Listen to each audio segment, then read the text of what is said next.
Assalamualaikum warahmatullahi wabarakatuh.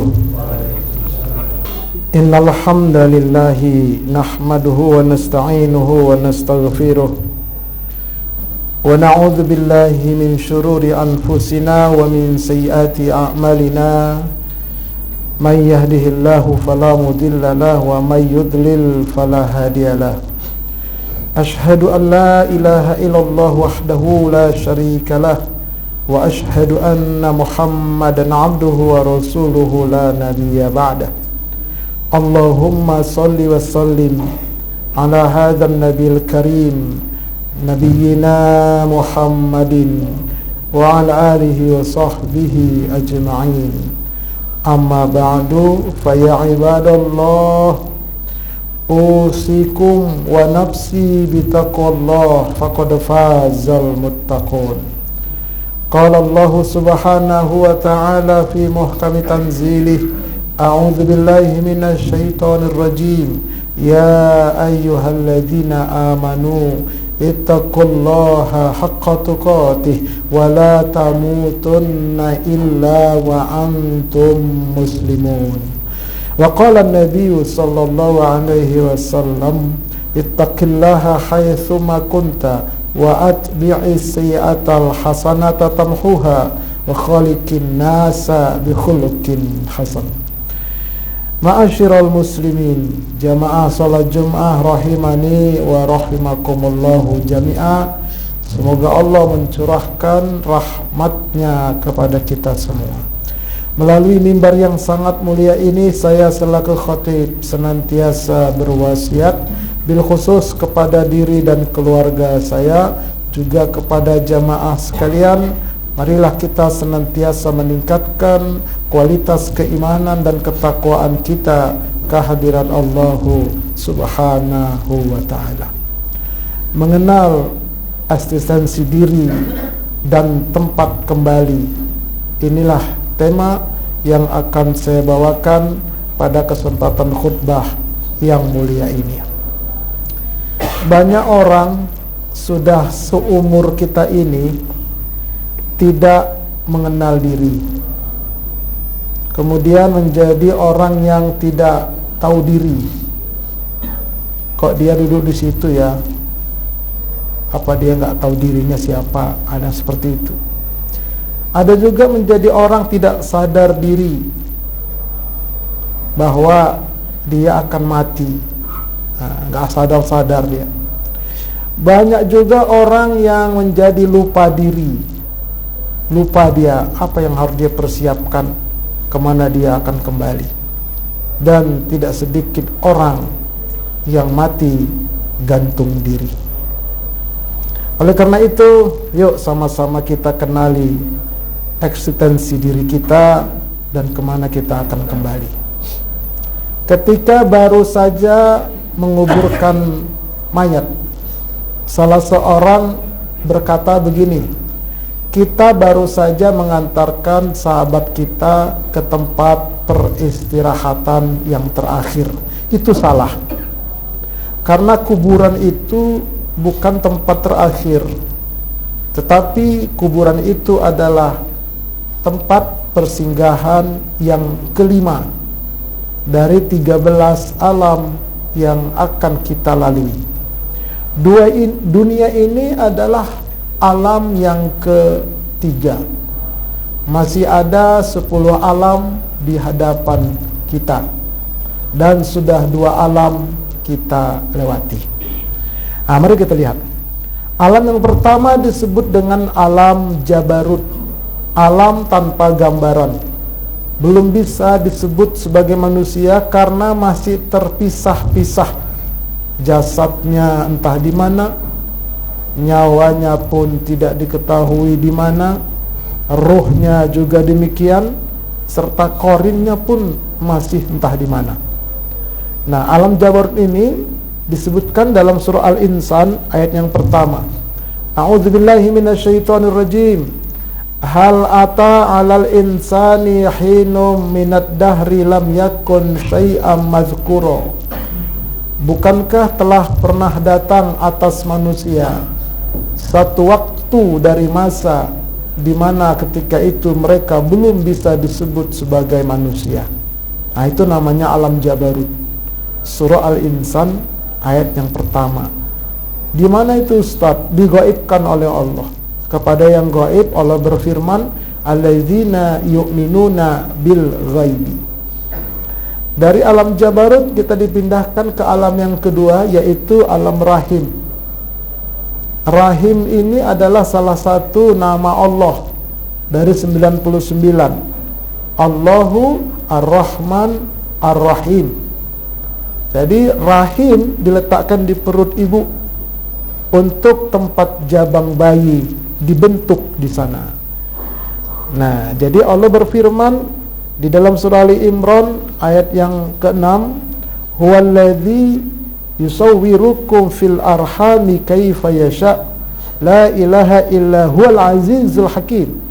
Dialah Allah yang telah membentuk kamu, membentuk rupa kamu, membentuk wujud kamu di dalam rahim sebagaimana yang Allah kehendaki.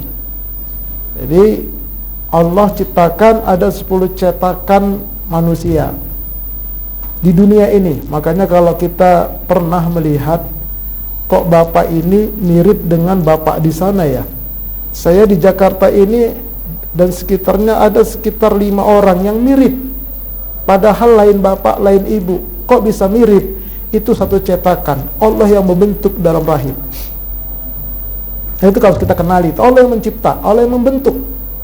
Allah itu al-musawwir. Nah, di dalam rahim itulah kemudian kita dibentuk. Jasad kita ini, manusia kita ini terdiri dari 4 unsur. Selama ini kita pernah dengar itu unsur jasmani dan rohani. Masih belum lengkap. Kita ada 4 unsur. Yang pertama unsur jasmani, yang kedua unsur hayati, yang ketiga unsur rohani, yang keempat unsur qarini. 4. Sebagaimana disebutkan di dalam surah At-Tariq ayat yang ke-5. Ini unsur jasmani. Allah berfirman, falyanzuril insanu mimma khuliqa. Maka hendaklah manusia memperhatikan dari apa dia diciptakan. Nah, ini diterangkan, dilanjutkan dengan firman Allah surah Al-Mu'minun ayat 12 sampai 14. Walaqad khalaqnal insana min sulalatin min tin. Dan demi sesungguhnya kami ciptakan manusia itu dalam bentuk rupa yang kami ciptakan manusia itu dari saripati, dari tanah. Jadi tumbuhan menyerap saripati tanah, dimakan oleh bapak ibu kita. Pada bapak menjadi sperma, pada ibu menjadi indung telur. Ketika menikah menyatu menjadilah kita. Itu secara jasmani. Kemudian para ulama merinci lagi, jasmani kita itu terdiri dari 4 anasir. Ada anasir air, anasir angin, anasir api, anasir tanah. Nah, itu disebutkan oleh para alim ulama. Kemudian anasir air itu menjadi tulang pada diri kita untuk mengokohkan batang tubuh kita. Jadi tulang kita itu dari air. Kemudian angin itu menjadi urat dan saraf untuk menggerakkan batang tubuh kita. Dari angin Allah ciptakan. Caranya kuasa Allah. Kemudian unsur api. Api itu jadi darah untuk menerangi batang tubuh kita. Makanya kalau badan orang itu sudah stroke sebelah, itu nggak ada cahayanya, sudah pucat dia. Dari api darah kita itu. Makanya kalau motong sapi, pegang darahnya, hangat. Begitu pun darah manusia. Oleh karena itu setan itu mengalir di dalam darah. Karena setan dari api, dia suka yang hangat-hangat, mengalir di darah. Semakin hangat darah manusia, semakin suka setan berada di sana. Darah siapa? Ya darah koruptor, para pelaku dosa besar yang tidak taubat. Banyak setan di sana bersemayam. Itu api. Kemudian unsur tanah itu menjadi daging, kulit, bulu, kuku, dan gigi untuk mengokohkan batang tubuh manusia. Itu. Kemudian nanti kalau dirinci lagi oleh ulama, masing-masing manusia itu inna sya'yakum la syatta, sesungguhnya profesi kalian itu berbeda-beda. Itu tergantung unsur mana yang lebih dominan. Misalnya ada orang usaha ini nggak laku, usaha itu gagal karena dia tidak tahu unsur apa yang dalam dirinya itu dominan. Kalau ada orang lebih dominan unsur apinya, itu biasanya nanam pohon pagi, sorenya mati. Ipar saya begitu. Kenapa bang begitu bang? Iya, unsur api kamu lebih dominan. Lalu cocoknya apa bang? Ya setidak-tidaknya tukang las, tapi bosnya saya bilang. Atau terkait dengan kuliner yang ada hubungan dengan api. Ini bukan jok-kalicok, memang begitu Allah ciptakan. Ini hamba-hamba Allah. Islam sudah mengatur itu semua. Jadi lengkap Islam itu. Baik, itu namanya unsur jasmani. Yang kedua adalah unsur hayati, artinya hidup, disebut dengan nyawa atau nafs. Bukan ruh, nafs, nyawa, jiwa. Kalau terkait dengan nafas, hidup namanya nafas. Itu jiwa, itu nyawa. Kemudian menghidupkan jasmani itu nyawa. Kemudian bisa berpikir, bisa merasa, itu jiwa. Jadi disebut dengan nafs. Kullu nafsin. Nah itu dia, setiap yang berjiwa, setiap yang bernyawa. Dan jiwa ini, nyawa ini, hidup itu sudah ada sejak positif hamil. Positif hamil sampai menjelang 4 bulan, barulah jiwa itu diambil kesaksian oleh Allah, bersahadat di alam rahim. Disebutkan dalam surah Al-A'raf ayat 172, Allah berfirman, wa ashhadahum ala anfusihim. Kemudian Allah mengambil kesaksian kepada jiwa-jiwa mereka dalam kandungan itu. Alastu birabbikum, bukankah aku ini Tuhan kalian? Qalu bala syahidna. Jiwa-jiwa itu bersahadat, kami menjadi saksi. Jadi di dunia ini sekarang banyak kaum ibu yang sedang mengandung. Di dunia ini sekarang, ketika menjelang 4 bulan bayi itu, jabang bayi itu, seluruh jiwa itu disatukan, disahadatkan oleh Allah. Semuanya bersahadat, walaupun orang tuanya non muslim. Nah itu namanya jiwa. Sekarang di mana jiwa itu Ustaz? Yang sedang bicara dalam kolbu kita, yang sedang mikir, itulah jiwa. Bukan ruh, itu jiwa. Kepada jasad namanya nyawa. Jika berpikir dan merasa itu namanya jiwa. Dan jiwa ini bisa berbuat baik, bisa berbuat jahat. Bisa jiwanya bersih, bisa jiwanya kotor. Wa nafsi wa ma sawwaha, demi jiwa dan demi penciptaan jiwa itu.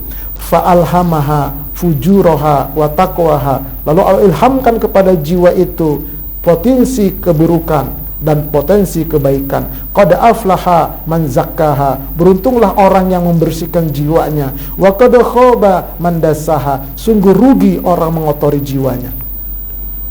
Nah, itu nanti jiwa itu nanti ada 7 tingkat dia. Ada nafsu amarah, nafsu mulhamah, nafsu lawamah, nafsu mutmainnah, nafsu radiyah, nafsu mardiyah, nafsu kamilah.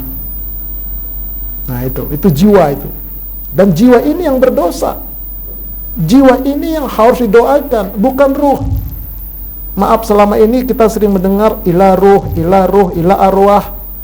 Kalau saya pribadi dan berserta dari guru yang saya dapat, ruh itu nggak perlu didoakan karena dia murni. Nanti saya sampaikan. Yang kotor ini jiwa, makanya yang benar adalah ila nafs, ila anfus, atau langsung namanya. Oleh karena itu kita berdoa, Rabbana zolamna anfusana. Rabbana zalamna anfusana. Tidak ada doa Rabbana zalamna arwahana. Tidak ada, karena ruh tidak berdosa. Yang berdosa itu anfus, jiwa. Nah itu setelah bersahadat persis 4 bulan, barulah unsur yang ketiga Allah tiupkan ruh ke dalam jabang bayi yang sudah jiwanya itu bersahadat. Disebutkan dalam surah As-Sajdah ayat 9, summa sawahu, kemudian Allah menyempurnakan jabang bayi itu dalam kandungan 4 bulan. Wa nafakha fihi mir ruhihi, lalu Allah tiupkanlah ruhnya ke dalam jabang bayi itu. Ruh itu yang mana Ustadz? Nah, ruh itu dalam diri kita sekarang ini mengenalinya adalah, kata orang, tanyakan kepada nuranimu yang paling dalam. Itulah ruh, nggak pernah bohong. Ketika kita berbuat dosa, ruhani bilang, jangan, itu nggak boleh, itu berdosa. Nanti kalau ketangkep bapak KPK macam mana? Tapi kata setan, alladzi yuwaswisu fi sudurin nas, dia membisikkan kepada jiwa, udah bleh, sikat aja, embat aja. Kata rohani, jangan, nanti ketangkep, tenang aja, kan bisa bagi-bagi umpama. Akhirnya jiwa kita tergoda sama setan, udah selesai, nggak didengarkan rohaninya. Kenapa? Karena jarang dia silaturahim kepada rohani. Nggak pernah dia nanya, padahal kita disuruh untuk muhasabah. Muhasabah itu silaturahim sama rohani. Yang sudah kenal nama rohaninya, panggil dia, ucapkan salam, ngobrol. Nggak tahu Ustaz Tarani, karena jarang ngasih tahu. Dan nggak mungkin dalam khutbah Jumat kita kasih itu. Dalam pengajian baru bisa kita berikan itu. Itu rohani, nggak pernah bohong. Dia murni, dia hadiah, dia cahaya untuk menerangin jiwa. Kalau jiwa kita mau silaturahim kepada rohani itu. Nah, itulah rohani. Nah, kemudian yang keempat, ya, begitu ditiupkan ruh, langsung Allah berikan jin korin. Disebutkan dalam hadis riwayat Imam Ahmad dan Imam Muslim. An Abdullah bin Mas'ud qala Rasulullah sallallahu alaihi wasallam, ma minkum min ahadin, tidaklah salah seorang di antara kalian illa wa qad wukila bihi qarinuhu minal jin, kecuali sudah ditetapkan oleh Allah qarin kalian dari bangsa jin. Qalu, sahabat bertanya, wa iyyaka ya Rasulullah, apakah engkau juga punya qarin ya Rasulullah? Qala wa iyaya, Nabi bersabda, ya, aku pun punya qarin. Illa annallaha a'anani alaihi fa'aslama, tetapi Allah menolong aku, jin qorinku itu sudah diislamkan Allah. Fala ya'muruni illa bi khair, maka tidaklah menyuruh aku kecuali yang baik-baik. Nah, jadi jin qorinnya Nabi sudah diislamkan. Makanya para ulama mengatakan Muhammad itu adalah nama jiwa dan jasadnya, diberikan oleh kakeknya. Nama ruhaninya adalah Ahmad. Nabi sebelum lahir di alam ruhani sudah disebut ismuhu Ahmad, ismuhu Ahmad. Dan nama qarinnya disebutkan dalam adalah Al-Jabbar. Diislamkan, diberi nama Al-Jabbar. Nah, lalu bagaimana qarin kami ya Rasul? Kata Nabi, tergantung jiwa kalian. Kalau kalian membaguskan jiwa kalian, maka qarin kalian pun bagus. Tapi kalau jiwa kalian rusak, jiwa kalian kotor, maka qarin kalian pun kotor. Jika qarinnya sudah kotor, maka dia akan mengundang 4 macam jin. Yang pertama, jin tempelan, itulah kesambet. Orang bisa kesambet karena jiwanya kosong dari akidah. Anak-anak kesurupan, pikirannya kosong dari akidah. Kayaknya kalau naik motor, naik mobil dari Ciputat kemari, berselawatlah di atas motor, bertalbiyah pun boleh. Jangan bengong, masuk jin, apalagi mikirnya nggak jelas. Nah, berzikirlah dengan pikiran dan kalbu, menyebutlah kita. Kalau nggak antar ditepuk orang hipnotis, udah selesai. Itu masuknya lewat qarin. Yang kedua, jin undangan, itulah namanya ngilmu, dikasih wiridan, ini baca ini, baca ini. Yang datang jin itu hati-hati kalau nggak ada dalilnya. Itu para dukun yang katanya orang-orang pintar tapi bodoh, itu bodoh akidah. Itu yang datang ngundang dia, ngundang. Masuk lewat qarin. Kenapa? Jiwanya kosong dari akidah, akidahnya nggak benar. Hati-hati, banyak ustadz kiai itu punya khodam, dia itu ngundang, matinya susah. Nah, itu namanya jin undangan. Kalau kita akidah kita benar, nggak bisa. Saya udah pernah itulah lakukan, ngilmu saya. Ustaz Purba, kok nggak bisa masuk? Nggak tahu lah, macam mana nggak bisa masuk? Saya bilang, kurang yakin ini Ustaz. Justru saya yakin datang kemari. Macam mana yakinnya Ustaz? Begini Pak Kiai, ya Allah, kalau yang kau lakukan ini sesuai dengan syariatmu, mudahkan. Tapi kalau nggak lindunginlah. Oh, nggak boleh begitu. Lalu bagaimana? Pak Purba harus yakin sama saya. Itu dia. Kalau yakin sama Allah nggak bakal mempan tuh ilmu. Ilmu kontak pun begitu. Coba dorong saya supaya saya mental. Oh nggak bisa Ustadz. Kenapa? Ustadz harus marah dulu. Itu kuncinya. Dia kebal tuh, anggar dia apa? Dia praktek ilmu kebal. Boleh nggak saya pinjam goloknya? Untuk apa? Saya bacoknya. Oh jangan. Kenapa? Ustadz bacoknya nggak marah. Kalau marah baru mental. Kalau nggak bisa. Itu akidah penting banget. Nah itu hati-hati jin undangan. Yang ketiga jin kiriman. Itulah santet itu. Nafathati fil uqad. Jadi kalau kita benar rumah itu, begitu dikirim itu cuma di luar doang, paling kelenteng gitu doang, nggak berani masuk ya, nggak berani keluar, apalagi ke diri. Nah baru yang keempat namanya jin nasab, itulah jin keturunan, penyakit indigo. Itu bukan dia punya indera keenam, bukan, itu penyakit, itu jin nenek moyang.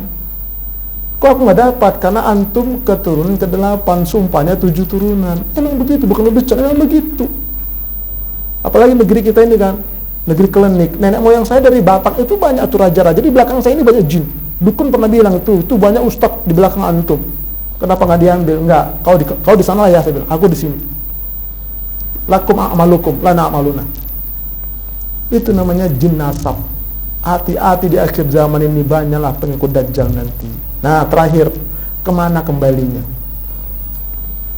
Yang 4 ini tempat kembalinya beda-beda. Unsur jasmani, hayati atau nyawa atau jiwa, rohani, qorini.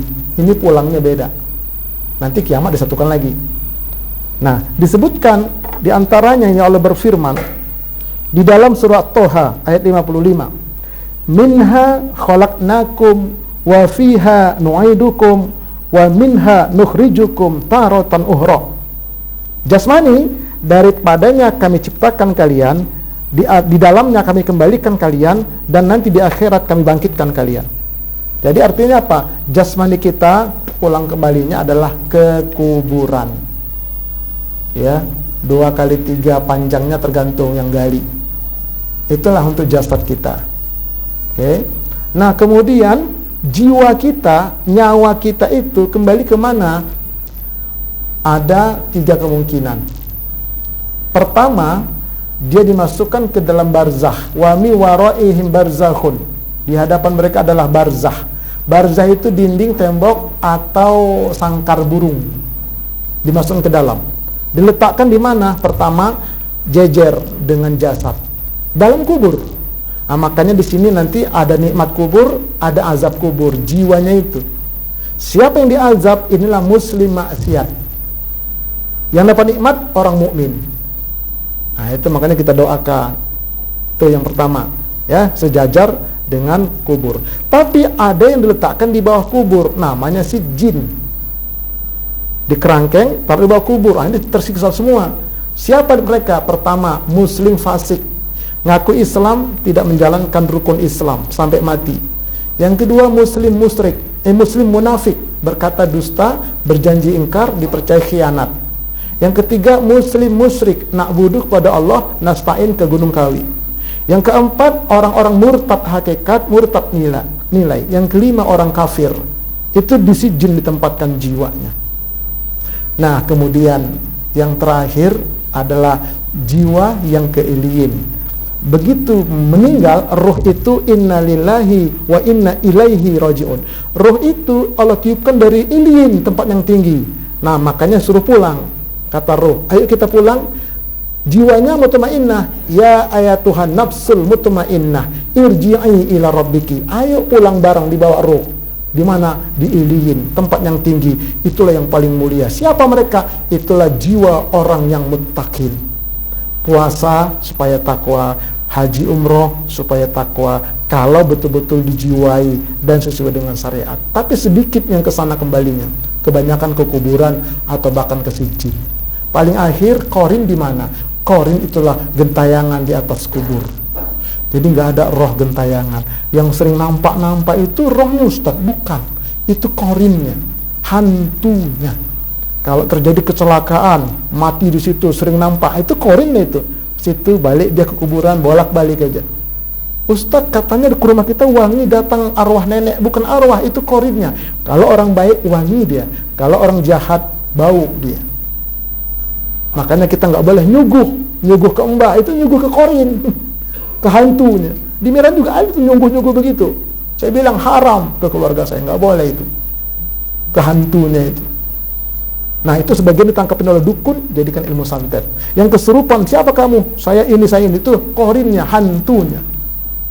Nanti begitu hari berkiamat, hari berbangkit, disatukan semua bangkit dari kubur. Semuanya ini sudah saya jelaskan di channel saya. Silakan berkunjung, Ustadz Arifin Purba Official. Semoga bermanfaat untuk kita dan keluarga kita semua. Barakallahu li wa lakum fil Qur'anil azim wa nafa'ni wa iyyakum bima fihi minal ayati wa dzikril hakim. Aqulu qali hadza astaghfirullahaladzim li wa lakum wa li walidayya wa li walidaykum wa li sairil muslimin wal muslimat fastaghfiruhu innahu huwal ghafurur rahim.